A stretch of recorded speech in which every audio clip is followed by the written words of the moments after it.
Greetings, ladies and gentlemen. Welcome to Attaining the Second Cognition. This is Endall Beall. We've had a lot of questions lately about the ego deconstruction process. Although we've covered it pretty heavily in the books, I'm going to try and synopsize this for better understanding in short form. As I've stated in the other videos, we live in a world of perceptual beliefs. We believe things are true because we've been told things are true. Our educational system tells us what our history is, so we believe that. We very rarely step outside what we were told. We just accept it, particularly when they're cultural myths. You know, stories about George Washington or the French Revolution or British monarchy changes in power or whatever. So we get taught this history that they want us to know or want us to believe is history. And they sanitize it an awful lot. So our perception of history, our ideas in that regard, are handed down to us through the filters of historians. Those with wisdom know that history is written by the victors. So we're only getting one side of the story. If we happen to be, the victor in a war, then whoever the other side was we were fighting against is vilified and put into a box and pigeonholed as to how evil they were. We rarely look beyond what we're told in that respect. So history is an illusion, or at least a partial telling of the truth. Much of your ego cognitive deconstruction process is doing deeper research and finding out that the story you've been told is not always complete. And a lot of times it's just plain not true.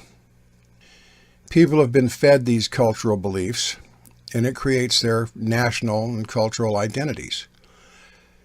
Mahatma Gandhi, he was the great innovator for the Indian government, but a lot of people don't know that Mahatma Gandhi was a member of the Fabian Society.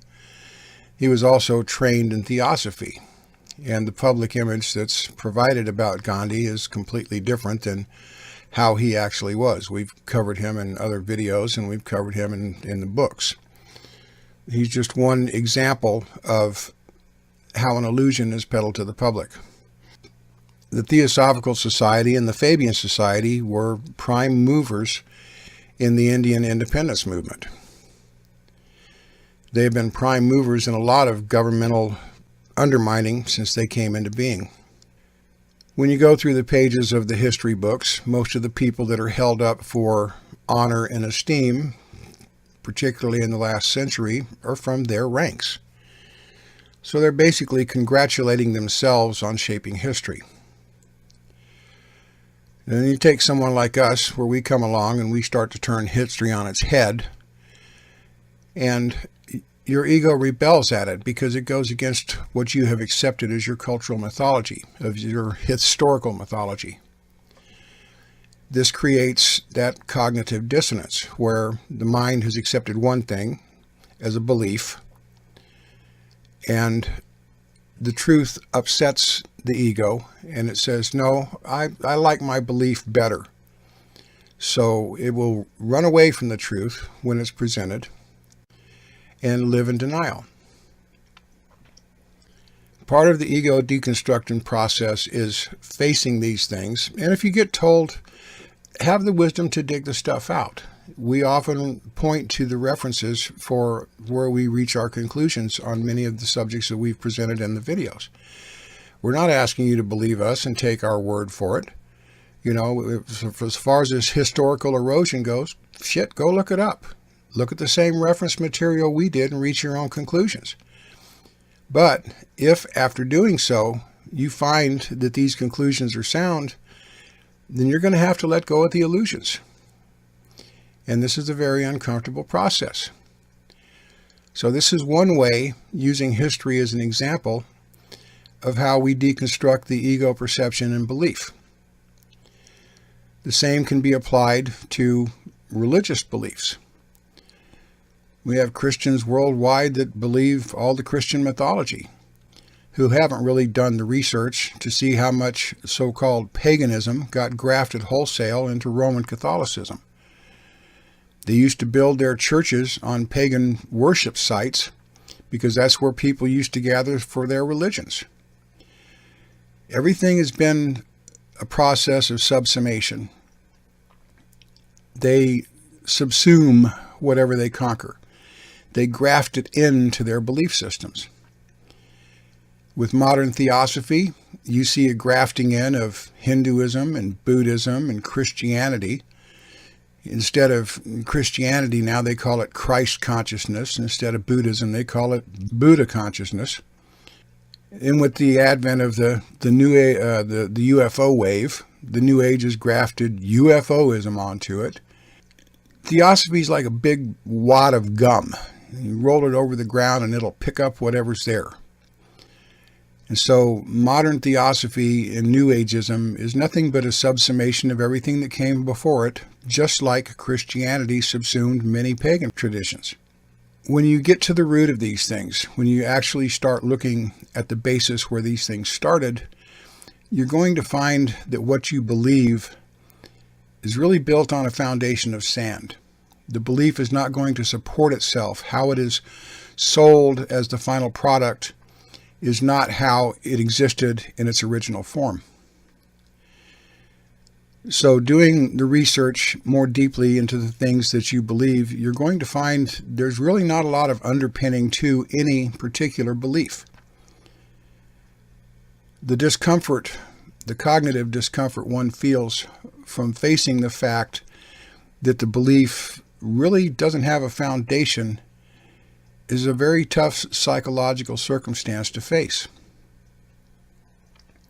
This is just the external aspect of it, the external world. When you start looking at your internal world and what you believe about yourself, it becomes even more troubling. Who we think we are internally is very often a reflection of the external world and what we've had plugged into us. The indoctrination and teaching our parents gave us as children shapes part of this internal self-image. Culture, when we hit schools or start watching television as young children, starts to shape this internal perception of who we are.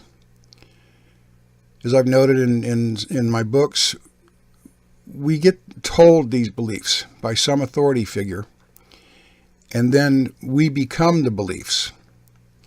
As I've stated in my books, if you believe in feminism, you don't say, I believe in feminism. You say, I am a feminist, or I am a Christian.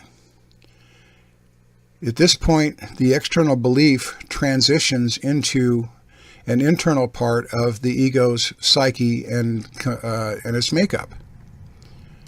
So who you think you are from an ego standpoint is really based on beliefs that were plugged into you by external sources, authority figures that told you what you should believe, what is right, what is wrong, what is shameful, what should make you feel guilty. It's all a form of cultural programming. So who you are inside is shaped as much by what happens in the external world more than it has anything to do with what you choose to create of yourself for yourself. You're a walking book of descriptions, and Don Juan taught we live in a world of description. So even the ego personality itself is nothing but a description of different ideas, thoughts, emotions plugged into you by other people. You don't know who you are because you're a book of definitions. So this deconstruction process on the external and internal world all depends on facing the fact that there's nothing real there. It's all beliefs. It's passed down through traditions. Your traditions in your countries shape you.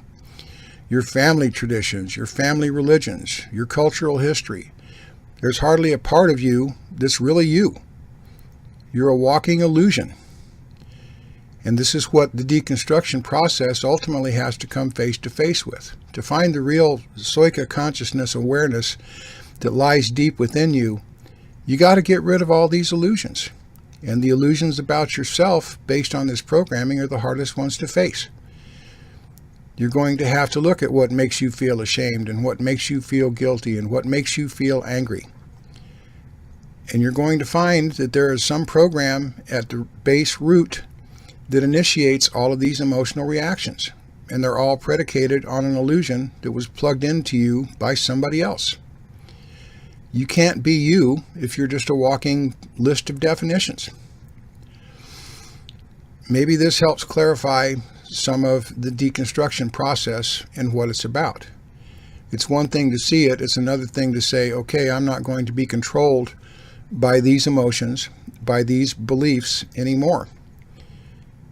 When you can get rid of all of these external beliefs that other people have plugged into you about what you should think and what you should feel and when you should feel it, how you should be upset, or whatever the case may be, then you're going to find the genuine consciousness of you, the Soika awareness, the innate consciousness within. Hopefully this clarifies the whole deconstruction process in a very short snapshot. The books we've done, exposing history and things of this nature, they're all part of this deconstruction process. When you read our books and find challenging ideas, then you have to look inside and say, okay, why am I challenged? Why do I not want to believe this? Why do I not want to accept this? And then tear it down, literally deconstruct it, take it to its root and figure out why you find the information so troubling. And when you do, you're going to find some fabricated belief or some idea that was plugged into you by somebody. Your parents, your schools, your culture, whatever, your religion. So here's the information for those that are working on this process. Stay the course and don't give up on yourself.